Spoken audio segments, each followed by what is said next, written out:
मछली शहर जौनपुर सेवा पखवाड़ा के तहत भाजपाइयों ने वृक्षारोपण करते हुए किया लोगों को जागरूक। मछली शहर नगर के कृपाशंकर नगर वार्ड चुंगी चौराहे स्थित जिला ओबीसी कार्यालय पर आज सेवा पखवाड़ा के अंतर्गत वृक्षारोपण कार्यक्रम के प्रेरक अवसर पर माननीय प्रधानमंत्री जी की प्रेरणा एवं आह्वान पर भाजपा नेता गिरीश शुक्ला ने आज विभिन्न पौधों का रोपण किया तथा लोगों को जागरूक करते हुए बताया कि वृक्षारोपण करें, वृक्ष लगाएं और पर्यावरण को बचाएं।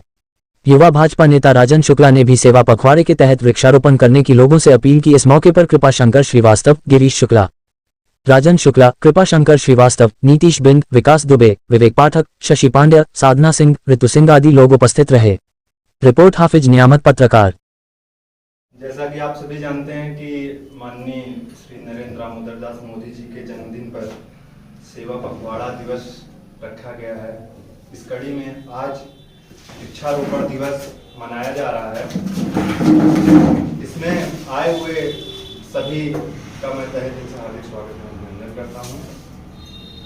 जैसा कि आप सभी जानते हैं, वृक्षारोपण यानी कि वृक्ष लगाना हमारे लिए बहुत ही जरूरी है। हम हैं तो वृक्ष है, हम हैं तो वृक्ष है, लेकिन आपको ये भी याद रखना चाहिए कि वृक्ष है तभी हम भी हैं। अगर हम हैं तो वृक्ष है तभी हम हैं, क्योंकि वो ऑक्सीजन देता है और कार्बन डाइऑक्साइड देता है। ठीक है, आपको पता होगा कि भारत में भौगोलिक क्षेत्र से ये हमारे गर्व की बात है कि 25% वन क्षेत्र है, जो कि बहुत बड़ी बात है। और हमारे भारत में कुल 1.5 लाख से भी ज्यादा प्रकार की पेड़ पौधे पाए जाते हैं। 1.5 लाख से भी ज्यादा। जैसे आप लोग गुलाब का फूल हुआ, ये हुआ, इतने पेड़ पौधे हैं 1.5 लाख से ज्यादा। और इसी कड़ी में आज प्रधानमंत्री मोदी जी के जन्मोत्सव पे वृक्षारोपण का कार्यक्रम रखा गया है और हम आज एक वृक्ष का लगाएंगे। बल्कि हम अपने जीवन में प्रत्येक साल एक वृक्ष लगाना जरूरी है। और जितने साल हम बढ़ते रहते हैं, क्या पता वो वृक्ष हमसे भी ज्यादा जिए, आगे हमारे आने वाले बच्चों को भी साथ रहे। आपको पता होगा कि कोविड काल में तो मान लीजिए ऑक्सीजन खरीदा ही गया, लेकिन दिल्ली में लोग ताजी हवा लेने के लिए पैसा देते हैं, शायद 200 रुपए 300 रुपए, क्योंकि वहाँ पेड़ नहीं है। ताजी हवा लेने के लिए, सांस लेने के लिए पैसा देते हैं। अगर आज वो पेड़ लगाए होते तो शायद ये ना होता। और आपको हम बता दें कि आप जानते होंगे कि पीपल जो है कि हमारे लोग के घर में शायद हम लोग को लगाना भी नहीं पड़ता होगा, अपने आप हो जाता है। और सबसे बड़ी बात है कि पीपल 24 घंटे 100% सबसे ज्यादा ऑक्सीजन पीपल देता है। और हमारे अंदाज से अगर 4 लोग का घर है तो 4 लोग के घर में जरूर एक पीपल कहीं ना कहीं मोहल्ले में कहीं ना कहीं जरूर होगा। हमारे तो मोहल्ले में है। और पीपल कुछ नहीं तो 10 से 15 घरों को ऑक्सीजन 24 घंटे वो देता है।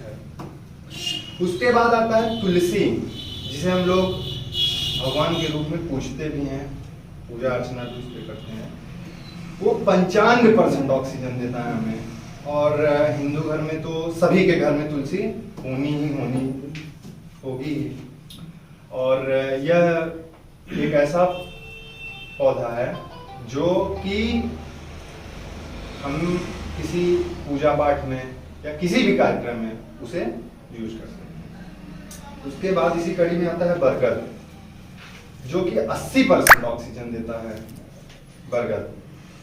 फिर अगली कड़ी में आता है नीम भी हमारे अंदाज से सभी के घर में होंगे और लगाने की जरूरत भी नहीं पड़ती होगी। इन चारों पेड़ को अपने आप हो जाते हैं। तो सोचिए कितनी गर्व की बात है हमारे लिए कि ऐसे वृक्ष जो 100% तक ऑक्सीजन देते हैं, वो हमारे घर में बिना लगाए, बिना कुछ किए, बिना कुछ करे हो जा रहे हैं।